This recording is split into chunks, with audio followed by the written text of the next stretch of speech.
Guys, welcome to our channel. तो आज हम स्टार्ट करने वाले बीकॉम सेम 1 का अकाउंटिंग का लेसन नंबर है हमारा 4 सिंगल एंट्री सिस्टम।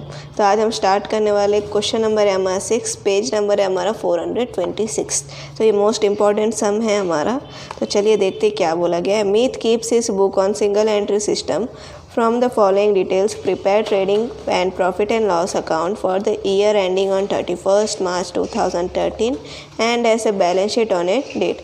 तो इसमें हमको क्या क्या प्रिपेयर करना है? फर्स्ट ऑफ ऑल ट्रेडिंग और प्रॉफिट एंड लॉस अकाउंट और बैलेंस शीट हमारे इसमें प्रिपेयर करना है, ठीक है।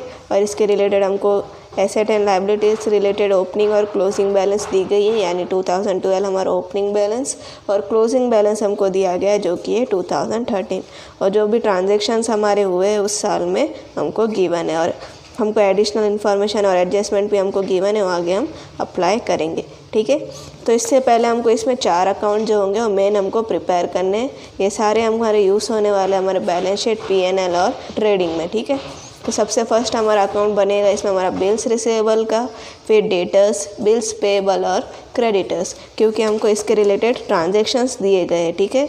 ये सारे हमारे किस्त में होंगे, ये वाले जो अलग से हमने लेजर पोस्टिंग करी है उसकी, ठीक है। और ये हमारा रहेगा trading account, profit and loss account और हमारा रहेगा बैलेंस शीट। तो सबसे पहले हम बिल्स रिसीवेबल का ओपनिंग बैलेंस और क्लोजिंग बैलेंस हम लेजर में पोस्ट कर लेते हैं, ठीक है। तो हमारा इसमें ओपनिंग बैलेंस हमको कितना गिवन है? बिल्स रिसीवेबल का 18,750। तो हमारा किस तरफ आएगा? Debit side. और इसका क्लोजिंग बैलेंस है हमारा 30,000, वो हम लिखेंगे क्रेडिट साइड। और लाइबिलिटीज़ में हम बिल्स पेएबल का लिख लेते हैं, इसका हमारा ऑपोजिट होता है, यानी ओपनिंग बैलेंस हमारा क्रेडिट साइड आएगा और क्लोजिंग बैलेंस हमारा डेबिट साइड। तो बिल्स पेएबल का हमारा ओपनिंग बैलेंस है 37,500 और क्लोजिंग बैलेंस है हमारा इसका 22,500, ओके। इसी तरीके से हम डेटर्स और क्रेडिटर्स की भी अमाउंट लिखेंगे। तो डेटर्स की हमारी ओपनिंग बैलेंस हमको गिवन है 93,750 और क्लोजिंग बैलेंस हमको गिवन है 1,50,000, ओके।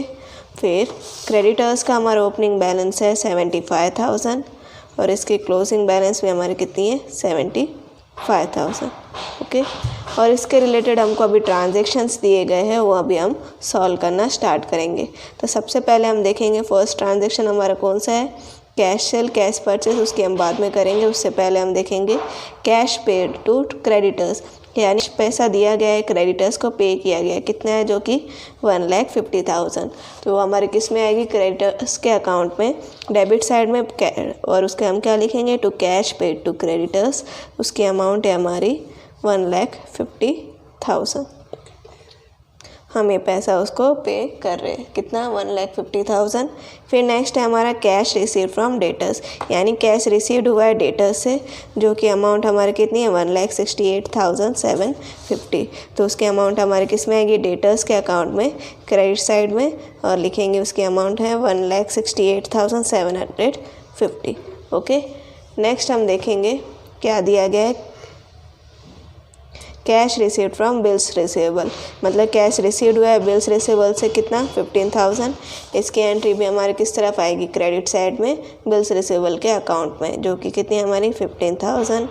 नेक्स्ट दिया गया है cash paid for bills payable, cash पे किया गया है बिल्स पेएबल को, उसकी अमाउंट है हमारी 45,000। उसकी एंट्री हमारी किस तरफ आएगी? Debit side, okay. हमको लाइबिलिटीज़ और एसेट में कन्फ्यूजन नहीं होना है, ओके। अभी हमको जो जो बेसिक एंट्री गिवन्स थी वो हमने सारी वैल्यू इसमें पुटअप कर दी। अभी हम क्या निकालेंगे? First of all asset and liabilities में से हमको क्या? ओपनिंग बैलेंस गिवन नहीं है हमें, ठीक है। तो अभी हम पहले फाइंड करेंगे किस में से? स्टेटमेंट ऑफ अफेयर्स में से, ठीक है। तो उसके लिए हमको क्या प्रिपेयर करना है? हमको स्टेटमेंट ऑफ अफेयर्स। इसमें हमारा क्या होंगे? एसेट्स और ये लाइबिलिटीज़, ठीक है। तो इधर हम लिखेंगे सारे एसेट हम इस तरफ। फर्स्ट कौन सा हमारा? बिल्डिंग, उसकी वैल्यू है हमारी 1,50,000 और ये सारी हमारी ओपनिंग बैलेंस हम इसमें लिखेंगे, ओके। फिर है हमारे मशीनरीज 1,12,500, ये हमको ट्रेडिंग में काम आएगा, इसलिए हम ये निकाल रहे हैं हमारे ओपनिंग बैलेंस, ओके। फिर नेक्स्ट हमारे एसेट में क्या है? स्टॉक, उसकी वैल्यू हमारी 75,000। फिर है हमारा डेटर्स, जो कि है 93,750।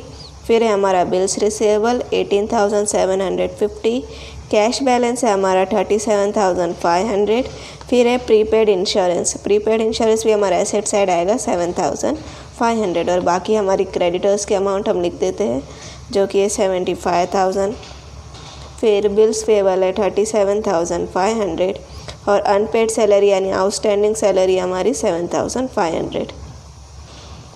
तो अभी हम टोटल कर लेते हैं। तो हमारा एसेट सबसे ज़्यादा है, हमारा टोटल आएगा 4,95,000 और उसमें से हम वैल्यू माइनस करेंगे लायबिलिटीज़ की तो आएगी हमारी 3,75,000। ये हमारा क्या कहलाएगा, ओपनिंग बैलेंस। ओके, अभी हम क्या कर लेते हैं, पहले हम सारे अकाउंट क्लोज कर लेते हैं जो हमने अलग से लेजर पोस्टिंग करी है उसकी। ठीक है, तो सबसे पहले हमारा क्या था, कैश पेड बिल्स पेएबल के बाद सेल्स रिटर्न।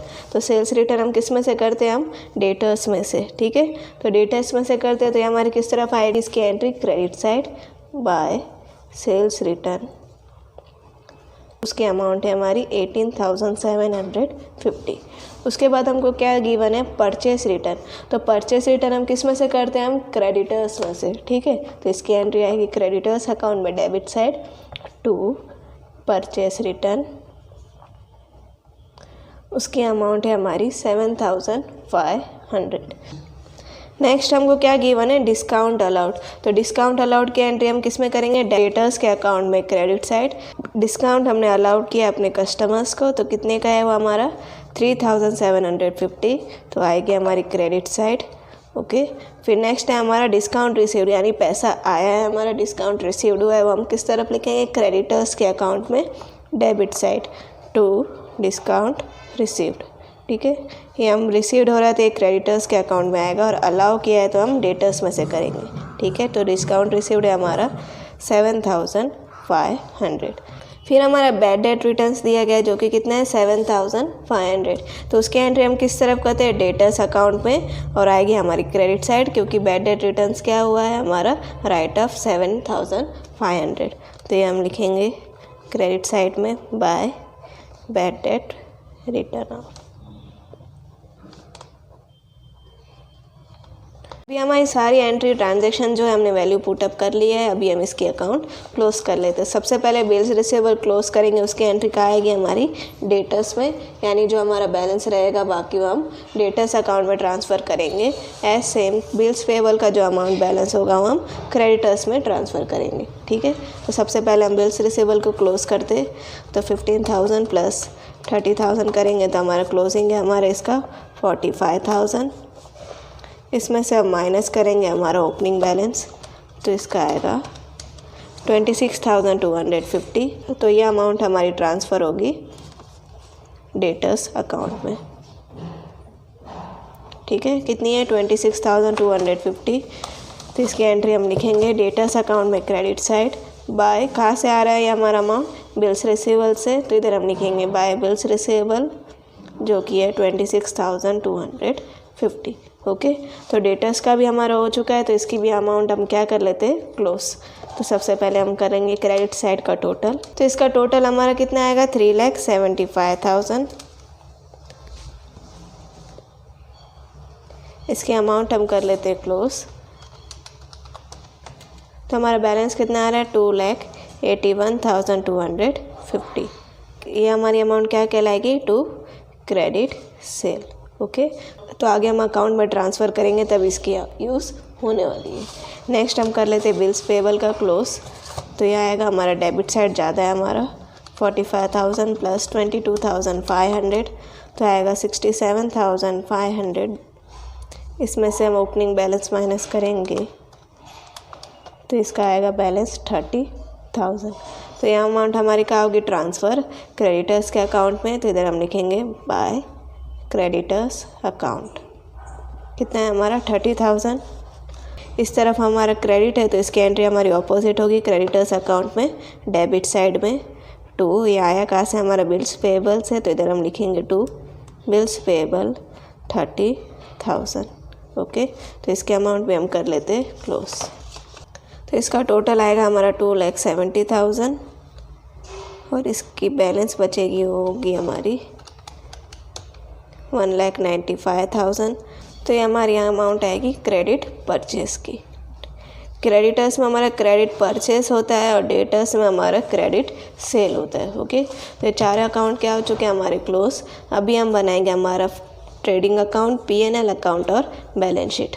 नेक्स्ट हम क्या बनाएंगे, हमारा ट्रेडिंग अकाउंट। तो ट्रेडिंग अकाउंट में हमारी कौन सी एंट्री होती है, जो ओपनिंग स्टॉक, परचेस और सेल्स, ये सब की एंट्री हम क्या करेंगे ट्रेडिंग अकाउंट में। तो ट्रेडिंग अकाउंट में सबसे पहले हम क्या लिखते हैं, हमारा ओपनिंग स्टॉक। तो ओपनिंग स्टॉक हमारा कितना गिवन है 75,000 और क्लोजिंग स्टॉक हमारा गिवन है 93,750। फिर हम करेंगे हमारा सेल्स और परचेस की एंट्री। और हम क्या चाहिए होता है हमें, टोटल परचेस। तो टोटल परचेस हमारा किस तरीके से होता है, कैश प्लस क्रेडिट। तो कैश हमको गिवन है और क्रेडिट हमने अकाउंट बना के फाइंड करा था।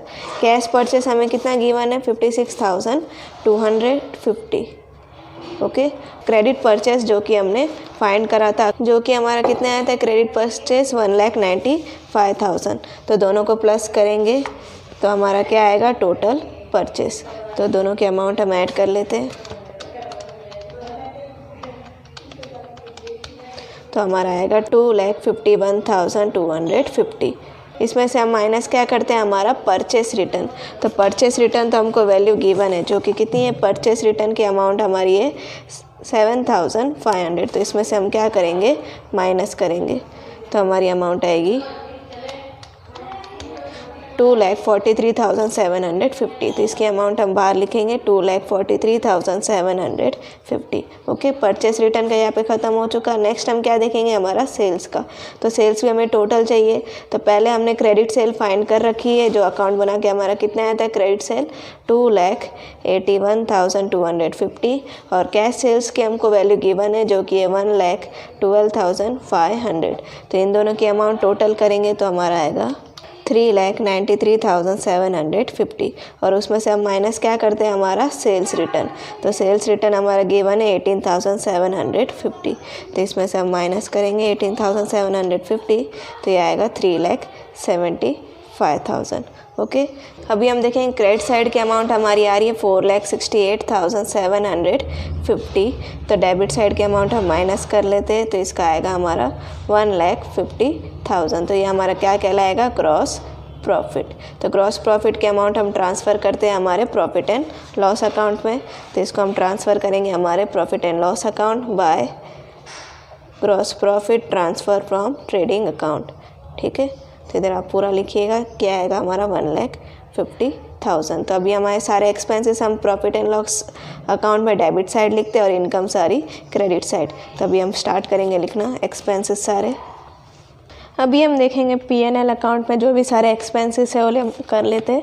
तो सबसे पहले एक्सपेंसेस हमें कौन से गिवन है, डिस्काउंट अलाउड। तो डिस्काउंट अलाउड हमारा किस तरफ आता है, डेबिट साइड में P&L के, जो कि कितना है 3,750। डिस्काउंट रिसीव्ड की एंट्री हमारी आती है क्रेडिट साइड में, जो कि कितनी है 7,500। नेक्स्ट हम देखेंगे बैड डेट रिटर्न ऑफ। तो बैड डेट रिटर्न ऑफ हमको कितना गिवन है 7,500। इसकी एंट्री हम क्या लिखते हैं, डेबिट साइड में। अगर रिकवर हो जाती है तो हम क्रेडिट साइड लिखते हैं। ठीक है, नेक्स्ट हम देखेंगे इंश्योरेंस। इंश्योरेंस हमें कितना गिवन है 26,250 पे करा है, P&L में हम लिखेंगे डेबिट साइड में। फिर है हमारा सैलरी पेड, सैलरी भी पे करी गई है तो उसकी एंट्री आएगी हमारी P&L के डेबिट साइड 41,250। नेक्स्ट हमारे दो एंट्री रह रही है, जो कि कौन सी है, डेप्रिसिएशन की और बैड डेट रिजर्व की। तो उसके रिलेटेड हमें एडजस्टमेंट बोला गया था। तो फर्स्ट एडजस्टमेंट क्या था, कैलकुलेट 10% डेप्रिसिएशन ऑन मशीनरी। तो पहले हम देख लेते हैं, इस तरह मैं लिख लेती हूँ साइड में। तो मशीनरी की अमाउंट हमारी कितनी है 1,12,500। उस पर हमको डेप कितना कैलकुलेट करना है 10%। तो हमारा डेप्रिसिएशन कितना आ जाएगा 11,250। तो मशीनरी की डेप्रिसिएशन हमारी वैल्यू कितनी है 11,250। तो वो हम P&L में अकाउंट में लिखेंगे 11,250। ये आई हमारी मशीनरी की। फिर नेक्स्ट हमको कैलकुलेट करना है डेप्रिसिएशन बिल्डिंग पे। तो बिल्डिंग पे हमारा 15%, बिल्डिंग की अमाउंट है हमारे 15,000, उस पर हम 15% डेप्रिसिएशन कैलकुलेट करेंगे। तो ये आएगा 22,500। तो इसकी एंट्री भी हम P&L में डेबिट साइड लिखेंगे, जो कि कितना है 22,500 टू डेप ऑन बिल्डिंग। सारी डेप्रिसिएशन के अमाउंट हम इधर लिखेंगे 22,500। और एक सेकेंड एडजस्टमेंट हमको गिवन है, provide bad debt reserve on debtors at 5%। तो डेटर्स की वैल्यू हम क्लोजिंग वैल्यू पे निकालेंगे। तो क्लोजिंग वैल्यू कितनी है हमारी डेटर्स की 1,50,000, उस पर 5% हम बैड डेट रिजर्व निकालना है। तो 1,50,000 का 5% करेंगे तो हमारा बैड डेट रिजर्व कितना आएगा 7,500। तो वही हम लिखेंगे P&L के डेबिट साइड 7,500। तो अभी हम कर लेते इसको क्लोज। तो क्रेडिट साइड की अमाउंट आएगी हमारी 1,50,000 प्लस 7,500, ये आएगा हमारा 1,57,500। इसमें से हम डेबिट साइड की अमाउंट सारी माइनस कर लेते हैं, तो हमारी अमाउंट आएगी 37,500। तो ये हमारा क्या आया नेट प्रॉफिट। तो यहाँ पर ये हमारा P&L अकाउंट क्लोज हुआ। ओके, अभी हमने नेट प्रॉफिट फाइंड करा, जो कि हमारा नेट प्रॉफिट कितना आया था 37,500। इसकी अमाउंट हम बैलेंस शीट में लिखेंगे नेट प्रॉफिट 37,500। और बैलेंस शीट में हमारे क्या क्या आएंगे, ओपनिंग स्टॉक और क्लोजिंग स्टॉक आता है हमारा एसेट साइड। तो हम लिखेंगे ओपनिंग स्टॉक की वैल्यू हम यहाँ लिखेंगे, जो कि हमने फाइंड करी थी, कितना आया था 3,75,000। ओपनिंग स्टॉक की अमाउंट हम न्यू वाली लिखेंगे, जो कि कितना है 3,75,000। और क्लोजिंग स्टॉक हमारा कितना गिवन है 93,750। फिर हम देखेंगे हमको एडजस्टमेंट दिया गया था बिल्डिंग मशीनरी और हमारा डेटर्स का, तो जो कि हमने राइट ऑफ करके हमने P&L में उसके डेप्रिशिएशन की वैल्यू लिखी थी। बिल्डिंग की हमारी अमाउंट थी 1,50,000, उस पर हमने 15% डेप्रिशिएशन किया था, जो कि कितना था 22,500। जो उसकी माइनस करके वैल्यू हम बाहर लिखेंगे, तो कितना आएगा 1,27,500। फिर मशीनरी की वैल्यू है हमारी 1,12,500, उस पर हम डेप्रिसिएशन कैलकुलेट करेंगे 10%, तो कितना आएगा माइनस करके आएगी वैल्यू हमारी 1,01,250। फिर हम डेटर्स का लिखेंगे, जो कि है 1,50,000, उस पर हमको 5% बैड डेट रिजर्व बोला गया है। तो 5% बैड डेट रिजर्व हमने निकाला था, जो कि कितना था 7,500। उसकी वैल्यू हम माइनस करके करेंगे 5%, 7,500 माइनस आएगा हमारा 1,42,500। और हमको सारी बैलेंस शीट में क्लोजिंग वैल्यू लिखनी है, यानी जो लास्ट ईयर का एंडिंग होता है उसका हम लिखेंगे। तो बिल्स रिसीवेबल 2013 का कितना है हमारा 30,000। फिर कैश बैलेंस हमारा कितना है 15,000।